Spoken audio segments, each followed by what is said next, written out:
Hello friends, welcome to Pisium classes. आज हम लोग जीएसटी के कुछ इम्पॉर्टेंट क्वेश्चंस देखेंगे जो कि बोर्ड एग्ज़ाम के पर्पस से काफ़ी इम्पॉर्टेंट है। सिंपल क्वेश्चंस जो डिस्काउंट निकाल करके उसका डिस्काउंटेड वैल्यू निकालना है जीएसटी के साथ, ये सब क्वेश्चंस तो सभी को आते हैं, बट ये कुछ क्वेश्चंस हैं जिसका आप अगर प्रैक्टिस कर लें मेरे साथ तो आई एम श्योर आप लोगों का जीएसटी से कोई भी सम्स नहीं छूटेगा। तो सबसे पहले हम लोग 9 नंबर वाला क्वेश्चन देखते हैं। हम लोग 3 इंपॉर्टेंट क्वेश्चंस देखेंगे, इसलिए पूरा वीडियो आप लोग देखिएगा, स्किप नहीं करना है। तो 9 नंबर का क्वेश्चन में दिया है एक, यहाँ मार्केट प्राइस दिया है, मार्केट प्राइस 6000 है। ये होलसेलर किसी डीलर को बेचता है 20% डिस्काउंट पे, एंड डीलर इसे किसी कस्टमर को बेचता है 10% डिस्काउंट पे ऑन द मार्केट प्राइस। ठीक है, तो यहाँ 3 आदमी हैं, wholesaler and dealer and customer. ठीक है, तो ये 3 है। होलसेलर का एमआरपी क्या है? एमआरपी है 6000 एंड ये डीलर को बेच रहा है, तो डीलर को कितना में बेचा जा रहा है?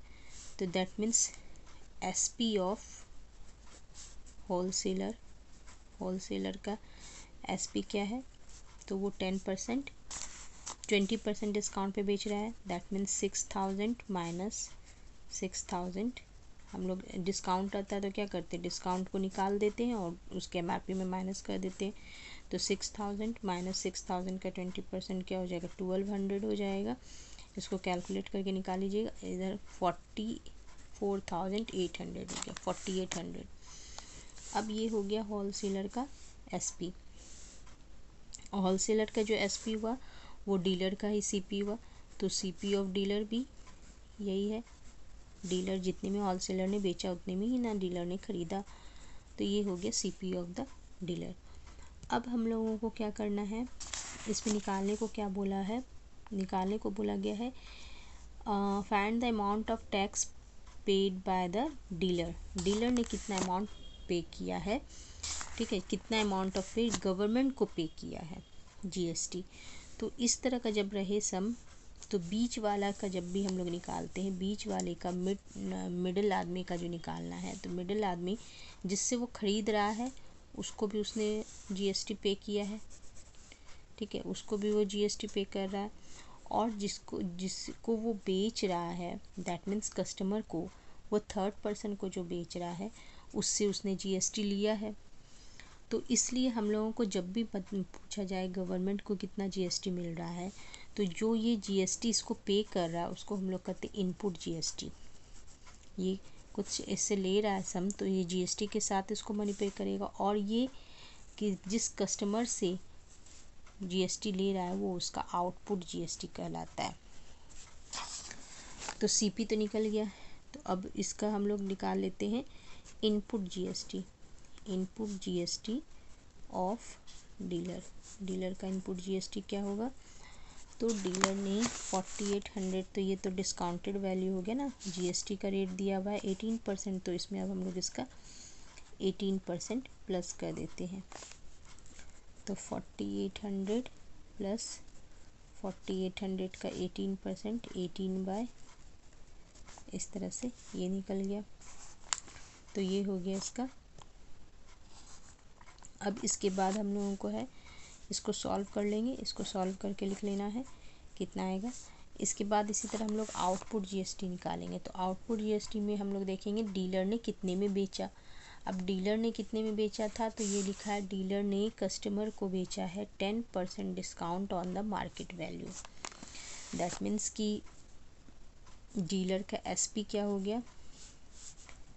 एसपी ऑफ डीलर हो जाएगा डिस्काउंट वैल्यू।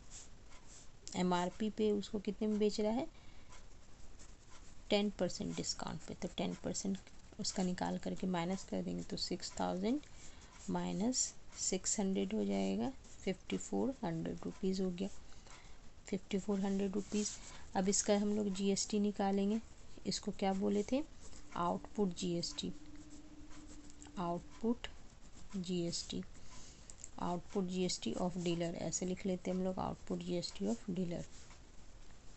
तो यहाँ पर ये 5400 प्लस 5400 का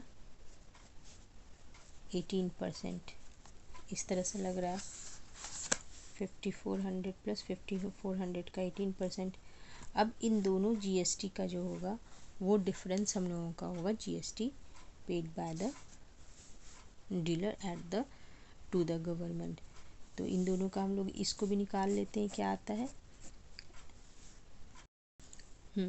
तो यहाँ पर हम लोग को सिर्फ जीएसटी निकालना है ना, टोटल अमाउंट नहीं निकालना है, इसलिए हम लोग यहाँ पर सिर्फ 18% लेंगे एंड यहाँ पर सिर्फ इसका हम लोग 18% लेंगे। हम लोग को टोटल अमाउंट पूछता तब हम लोग केवल जीएसटी निकाल रहे हैं तो इसका 18% लेंगे। तो जीएसटी पे टू गवर्नमेंट, इन दोनों का डिफरेंस हो जाएगा। तो यहाँ हम लोग को कैलकुलेशन करने का जरूरत नहीं है, हम लोग लिख देते हैं output GST minus input GST. ठीक है, आउटपुट जीएसटी था हम लोगों का 54 का 18% एंड ये है 4800 का 18%। इन दोनों में हम लोग 18% को अगर कॉमन ले ले तो 5400 माइनस 4800 हो गया।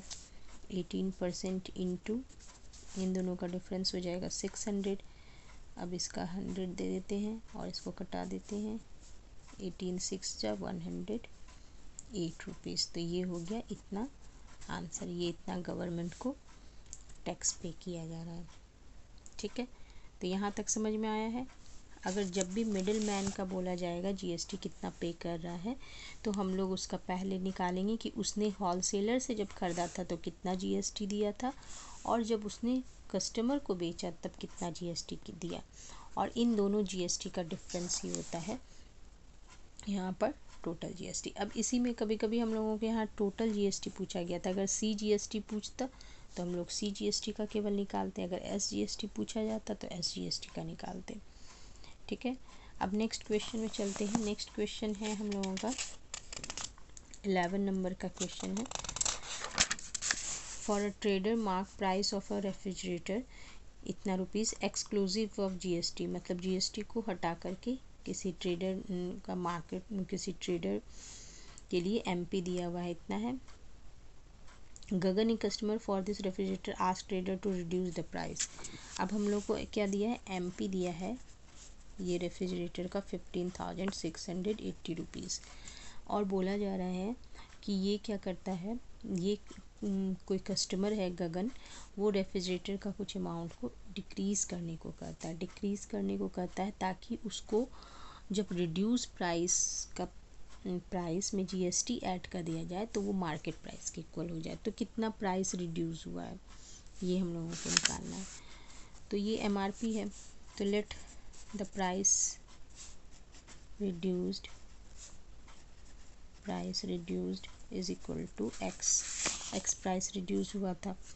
तो पहले तो इतना था, तो हम लोग जानते क्या है जीएसटी क्या लगता है, जितना प्राइस रहता है। तो ये तो अब प्राइस उसको इतना पड़ रहा था, उसमें इतना 15,680 माइनस एक्स का कितना परसेंट है जीएसटी, 12%। 12% जीएसटी भी देना पड़ा होगा क्योंकि अब तो प्राइस घट गया, प्राइस रिड्यूस हो रहा है एक्स, तो अब उसको टोटल प्राइस रिड्यूस नहीं लिखते हैं, हाँ प्राइस रिड्यूस एक्स है, तो प्राइस घट करके कितना हो गया, एमआरपी इतना था, इतना घटाया जाता है तो टोटल उसको इतना देना पड़ रहा है, उसी में टैक्स भी लग रहा है, और ये दोनों मिला करके क्या होता है उसके एमआरपी के इक्वल होता है। तो यहाँ लिख देते हैं एमआरपी, और एमआरपी हम लोगों का ये है। अब इसको हम लोग सॉल्व कर लेंगे। Minus x plus 15,680 minus x, यहाँ 12/100 होगा और इधर हो जाएगा 15,680। इसको अगर हम लोग एलसीएम ले लें, इन दोनों को कॉमन ले लेते हैं और यहाँ एलसीएम ले लेंगे तो ये 112 हो जाएगा। 112/100 15,680, ये इसके साथ मल्टीप्लाई हो जाएगा, ये इसके साथ हो जाएगा 112 into 15,680 minus 112x equal to 15,000, ये इससे मल्टीप्लाई हो गया 680 में 20। अब ये इधर आ जाएगा तो ये इधर आ जाएगा इंटू 112 माइनस 5680 इंटू 100 ही रहने देते हैं, ज़्यादा आसान रहेगा। इक्वल टू 112x, इन दोनों में ये कॉमन है, इसको कॉमन ले लेते हैं तो 112 माइनस 100 हो गया, तो x इक्वल टू क्या हो जाएगा 15680 इंटू 2/112।